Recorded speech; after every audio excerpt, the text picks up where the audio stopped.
Hey, it's Board Game News, and this week in Board Game News we have the regular news, but then we have some footage convention of our trip to AireCon, which was a board game convention in Yorkshire. It's kind of weird to bungle them together, but that's how we decided to do it. So here you go, here's news, convention coverage. News, convention coverage. Time Stories have announced a new expansion, and surprise! It's another board game trope. We were feeling somewhat disappointed with the continuous reuse of familiar board game themes in Time Stories expansions, and this lackluster Sam Beckett capade took a funny turn when they released an 80s Hollywood themed expansion, and we thought, hey, that's cool, but there's another one now and it's pirates again. I mean, it wasn't pirates before, but it's pirates. And are you excited about pirates? I don't know. Maybe it's one of those, Guillermo del Toro things where they do one for the mass audience and one for themselves. But just remember, Space Cowboys, when Guillermo del Toro did Pacific Rim, it didn't win any Oscars, but having sex with a fish man. Zombicide is starting to finally admit that they are running out of ideas. Plaid Games have put Starship Samurai up for pre-order.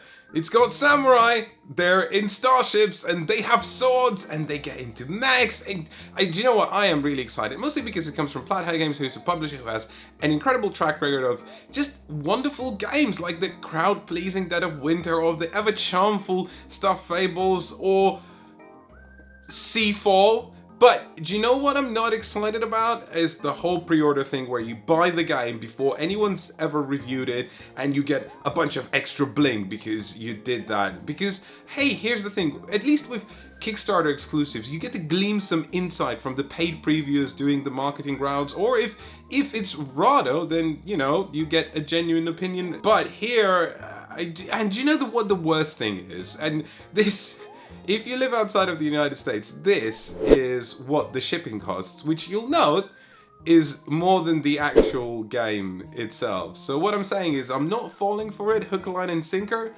I just feel like a fish who's got a giant metal hook stuck inside of their mouths.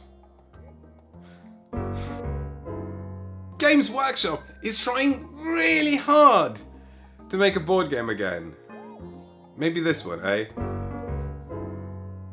Now this bit is unscripted because I kind of just wanted to talk about it from a, off-the-cuff perspective. So here's the thing, there's a French publisher who's got the rights for the Alien license, with the xenomorphs that eat you and spit blood that chews through metal like acid, all that stuff, And that's cool, but it turns out, so they've got this game upcoming in the Alien universe that's going to go on some sort of pre-order system or Kickstarter or whatever, but here's another thing. In France, you might not know this, there's a whole conglomerate of designers, which features many prominent board game design names, such as Antoine Bauza and Bruno Cathala and Bruno Faiduti. And other up-and-coming designers, and they all design together. Well, not together, but they share ideas, and they playtest each other's ideas, and they give suggestions, and it sounds like a really nice environment, but this story isn't about that. The story is about that this conglomerate, if you will, have posted a message on Board Game Geek, and the person who did is Bruno Faiduti, a designer. And they basically said that one of the up-and-coming members of this design conglomerate had this idea for a game, and they pitched that idea to this particular publisher, and they were working out the kinks, but somewhere down the line, this whole project fell through. So what then happened is that this publisher took that designed board game that designer had, and they are now publishing it anyway, and that's that Alien game.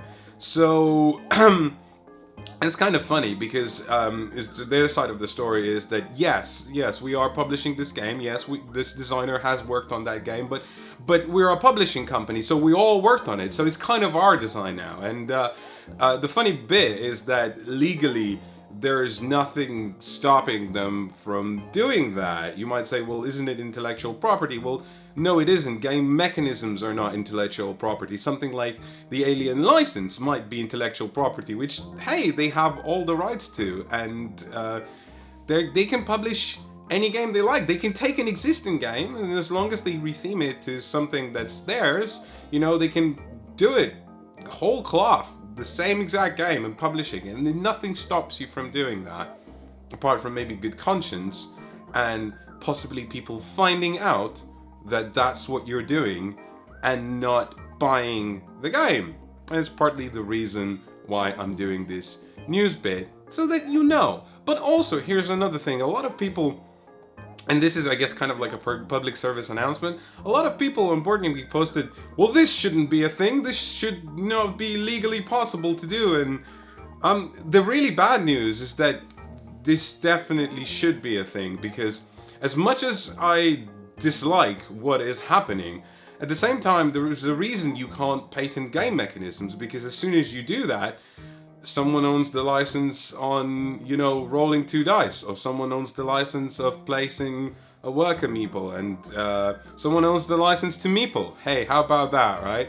And that's where this entire industry that is built upon iteration and people taking ideas that have existed before and building on them and combining them together stops. And, you know, gaming basically stops. And it's not just board games, it's video games. Imagine having the license to first-person shooters, and unless you say to, like, hey, yes, this company can do a first-person shooter, like no one else can. That's so bizarre as a concept. So, unfortunately, we're very fortunate that that is the law, but it's unfortunate for the person who designed that game. So, as a community, all we can do is support them, right?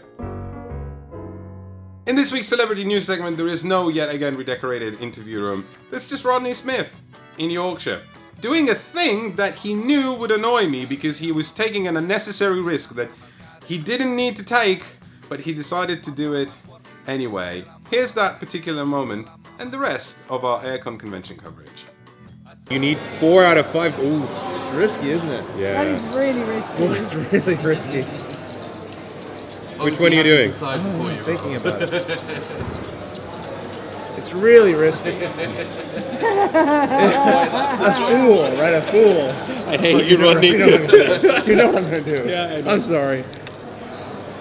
You did it. I did it! I did it! Okay, it worked out that time, Rodney, but things don't always work out, such as this convention coverage video. Okay, it sort of is working out because it is here, but in reality, we faced a lot of issues for some reason filming this video, corrupted footage and bad sound, and we managed to salvage a little bit just to show you a little taste of what AireCon was like.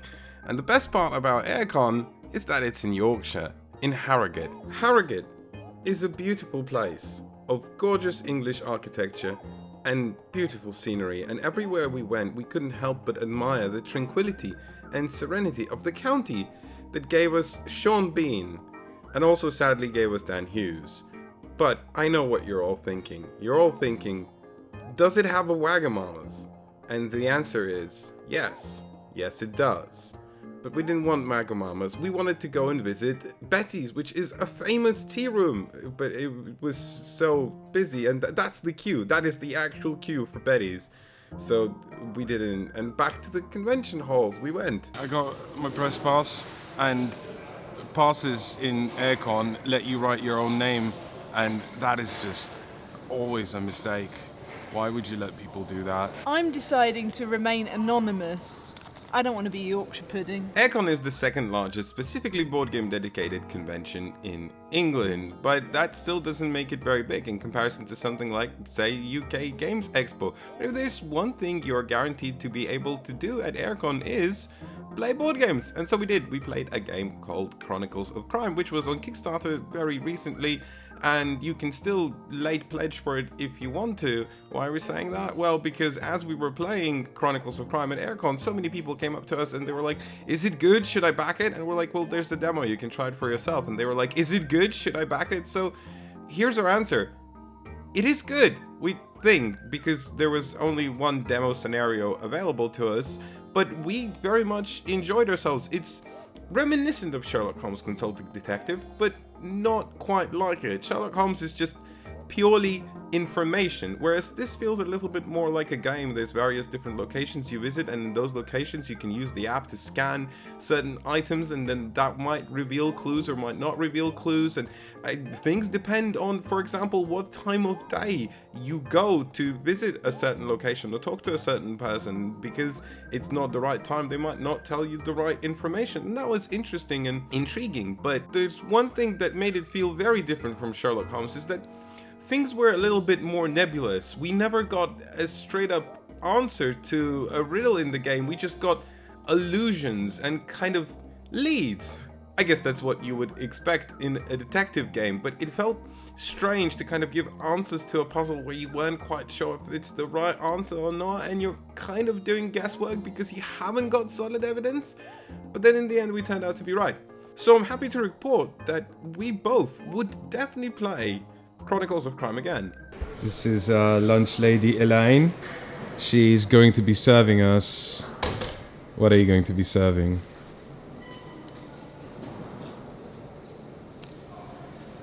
Efgra's having pork pie and peas, for anyone that wants to care. It's £3. Not free. It's £3 for pork pie and peas.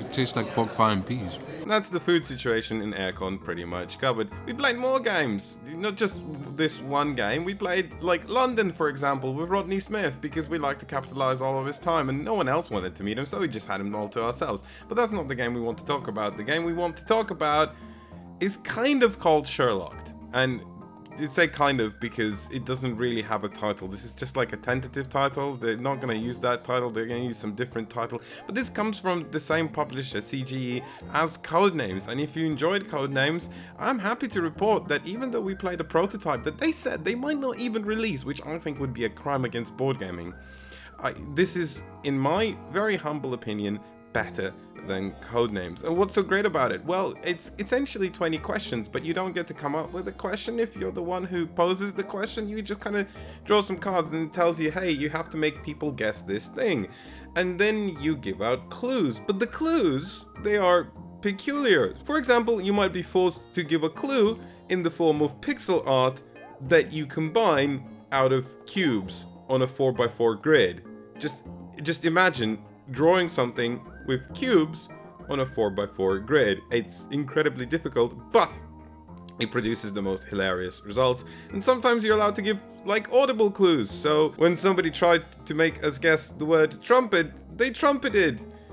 I don't mean they farted, they made the actual trumpeting noise. But it was so much fun and so hilarious, and I can't wait to see what comes of this game. And that's kind of it for our convention coverage of AireCon. We played board games, we had fun, and then we drove home for 4 hours, and Elaine insisted on listening to Status Quo for all 4 of them.